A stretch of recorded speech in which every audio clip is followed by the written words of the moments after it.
Hi అండి. మేడారం సమ్మక్క సారలమ్మ జాతరలో భాగంగా భక్తులు ముందు ములుగు సమీపంలోని అడవిలో వెలిసిన గట్టమ్మ తల్లికి తొలి మొక్కులు చెల్లించుకోవడం ఆనవాయితీ. ఈమెను గేట్ వే ఆఫ్ మేడారంగా, సమ్మక్కకు నమ్మకమైన అంగరక్షకురాలిగా, వీరోచితంగా శత్రువులతో పోరాడిన గిరిజన యోధురాలుగా కొలుస్తారు. గట్టమ్మ తల్లి ఆదివాసీ వీరనారి.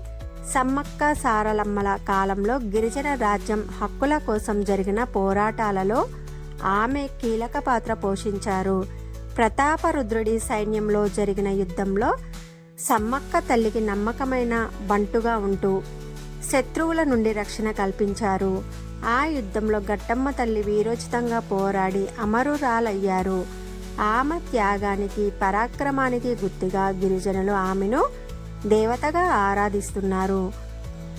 ములుగు జిల్లాలోని జాతీయ రహదారి ప్రక్కన ఉన్న గట్టమ్మ తల్లి ఆలయాన్ని సందర్శించి తల్లి అనుమతి తీసుకున్నాకే భక్తులు మేడారం వెళ్తారు.